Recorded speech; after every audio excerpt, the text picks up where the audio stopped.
혹시 여러분에게도 젊은 시절 세상의 모든 것을 걸 만큼 뜨거웠던 열정이 있었나요? 오늘은 장석주 시인의 기억을 한번 따라가 보려고 합니다.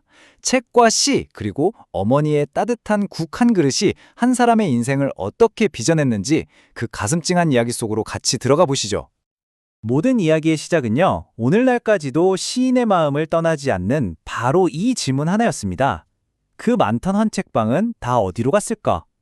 이건 그냥 사라진 가게들을 묻는 게 아니겠죠? 아마 잃어버린 시간, 그리고 젊음에 대한 아련한 그리움의 또 다른 표현일 겁니다. 시인은 이렇게 말합니다. 돌아보면 오늘의 나를 빚은 건 헌책방의 책들과 시, 그리고 어머니의 된장국이라고요. 머리를 채워준 지적 양식이었던 책, 영혼을 살찌운 시, 그리고 꽁꽁 얼었던 몸과 마음의 허기를 달래주던 어머니의 된장국. 이 세 가지가 바로 시인의 인생을 단단히 지탱해온 기둥이었던 거죠. 자, 그럼 시인의 젊은 시절로 한번 시간 여행을 떠나볼까요? 그때는 정말 문학이 세상의 전부였어요. 그래서 미래에 대한 불안 같은 현실적인 고민은 감히 비집고 들어올 틈조차 없었던 그런 열정으로 가득했던 시절로 말이죠.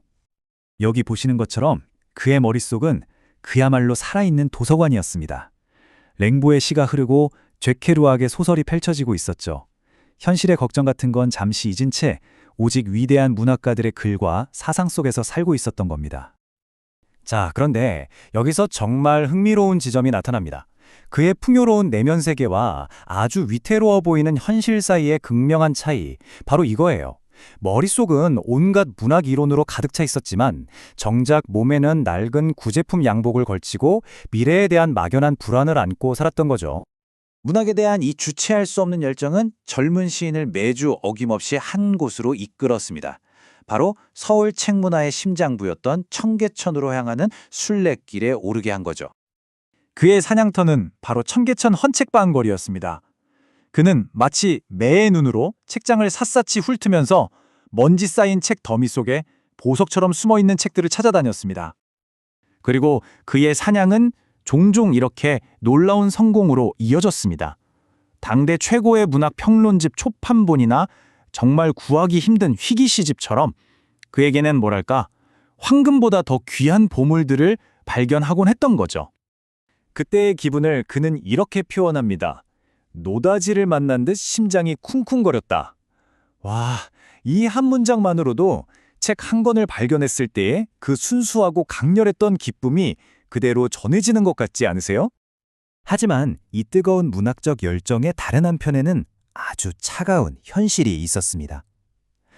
시인의 인생에서 이 시기를 가장 잘 보여주는 어느 겨울날의 생생한 기억 속으로 우리 함께 들어가 보시죠. 한번 상상해 보세요. 책사냥에 지쳐서 눈보라를 헤치면서 힘겹게 걷고 있는 모습.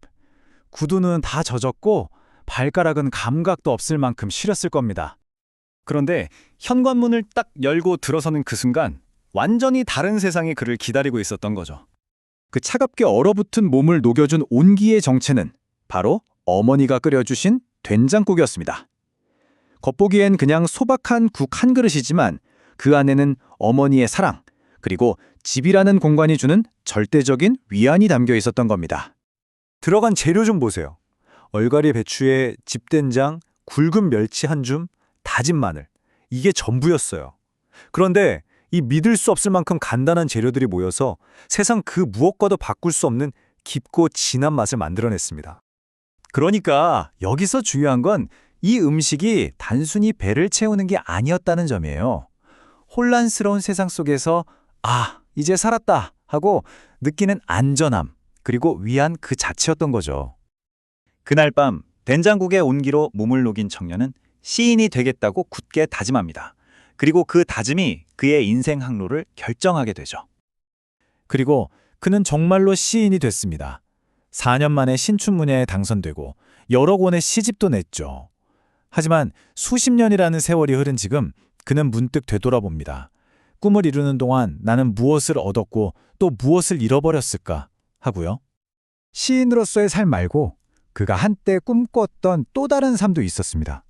연못이 있는 작은 시골집에서 딸 둘을 치우면서 평범하고 조용한 행복을 누리는 삶.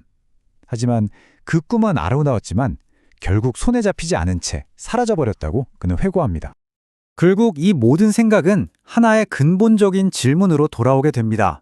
지나온 삶을 돌아볼 때 과연 무엇이 지금의 나를 만들었는가 하는 질문이죠. 그리고 시인이 내린 결론은 놀랍게도 처음과 똑같습니다. 결국 지금의 자신을 만든 건 헌책방을 헤매던 그 젊은 날의 발걸음과 시에 대한 뜨거운 열정, 그리고 세상의 모든 추위로부터 자신을 지켜주던 어머니의 된장국이었다는 사실입니다. 어머니는 돌아가신 지 오래고 젊은 날 시를 향해 불타오르던 열기도 조금은 식었겠죠. 시간은 모든 것을 닳게 만드니까요. 황금같이 빛나던 그 오후들은 이제 없습니다. 그렇게 우리는 처음의 질문으로 다시 되돌아옵니다. 그 많던 헌책방은 다 어디로 갔을까? 이제 이 질문은 단순히 사라진 가게에 대한 물음이 아니게 된 거죠. 이것은 어쩌면 되돌릴 수 없는 시간과 희미해지는 기억, 그리고 우리 모두가 마음 한편에 품고 살아가는 각자의 사라진 세계에 대한 질문일지도 모릅니다.